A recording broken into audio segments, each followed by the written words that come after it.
As Muhammad said that if you have money, show that money on yourself, right? Sick guy. Yeah. So doesn't that come in Takabbur? And my other question is that when you want to do Tauba, how can you do it like the true Tauba from your heart? So those are my questions. All right. The second one is a lecture, mashallah. Clever boy, yeah? How to do Tawbah, mashallah. The first one is the same answer over there, right? If you think about it, there is no connection between me wearing the very best clothes and spending a lot of money on myself and takabbur. Takabbur is an actual decision that I make inside that I'm better than you and that my clothes are better than you. My clothes are better than your clothes. My clothes are worth more than your clothes. You are lesser than me because I wear different clothes. I spend on myself what I believe as a result of spending on myself, which is what the Prophet ﷺ said, that Allah is Jameel, yuhibbul Jamal. He loves beauty and He wants to see that beauty. So when you have the ability, then make yourself tidy, make yourself look good, spend upon yourself and don't be someone who walks around like a tramp. Yes? This is a reality and you become Mutakabir. I'm better than him, better than him. Look at this fool, look at this idiot, look how ugly this guy is. They are not connected. And I will never understand how people think these are two the same things. They're not. Takabbur is a real disease. And spending upon yourself is a blessing. Number one. Number two, Tawbah. The scholars said that Tawbah has 4 conditions. 5 in a certain scenario, but 4 conditions. You ask, how is it that it can be done and it can be done properly? Before I say the 4 things that need to be done, I want you to know that anybody who achieves Tawbah in their life has cracked life. They have clocked it. They have won at life. Because Tawbah is the single most important achievement of any human's life. If you understand what I just said, then you realize it's never meant to be easy and it's not going to become something which is simple and something which is automatically, you understand? Even once achieving Tawbah is the most powerful thing. Because the only thing that we know in this life is what? That we come into this life with sin and we carry on sinning and we carry on sinning and we've got to try to get to the end of the game before we meet Allah with as least sin as possible. Tawbah clears everything away. So what else could be a better thing to achieve in this life? So it's never meant to be easy. It has a huge value. So if we struggle at Tawbah, it's because it's meant to be struggled at. It's very, very difficult. So remember that, and that always keeps us balanced. So it keeps us trying. Now, what are the 4 conditions of a Tawbah? Tawbah, first thing, whatever the sin is, you have to realize that you're sinning and stop. That's the first thing. And that's not easy. First of all, many people sin and they don't think they're sinning at all.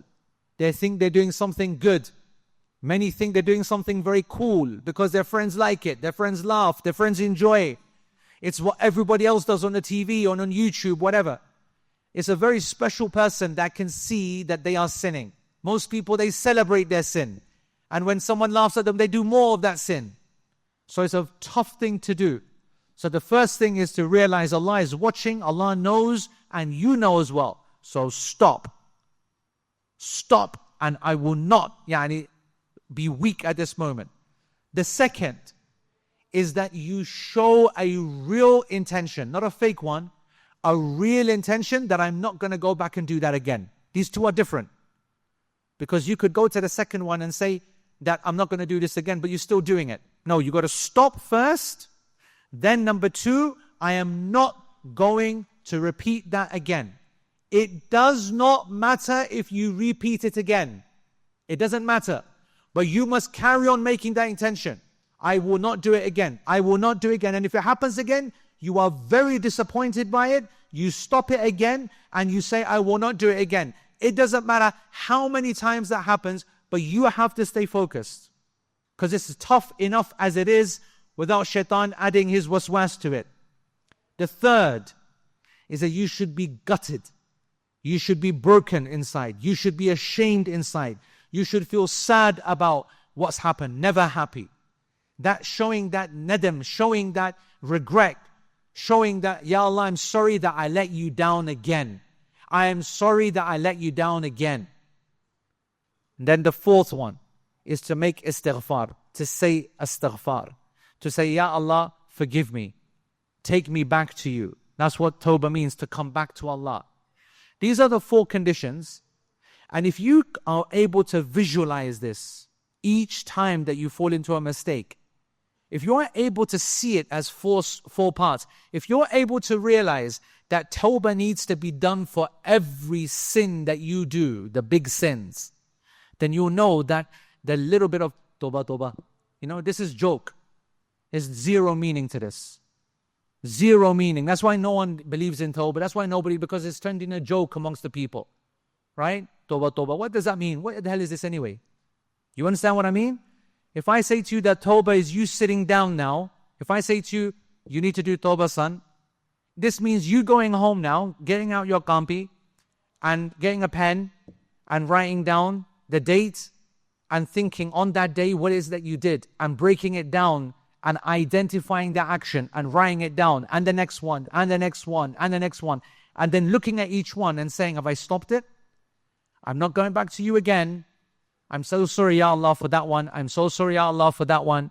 Oh Allah, I seek forgiveness with you for going there, and I'm not going to go back again. And if I go back again, Allah, allow me to realize it and start this again. Because what does shaitan want to do? He wants you to give up. He wants you to say to yourself, Yara, you said you're not going to do it again, and you did it again. And you said you're not going to do it again, you did it again. I want to tell you what Hassan al-Basri said, that when shaitan comes to you and says to you, oh munafiq, oh hypocrite, you said that you weren't going to do it again, and the next day you've done it again. Say to shaitan, and I will make tawbah again. And if I do it again, I will make tawbah again. Because that's what my Allah and my Messenger have commanded me to do. Never allow the shaitan to play you. Never ever.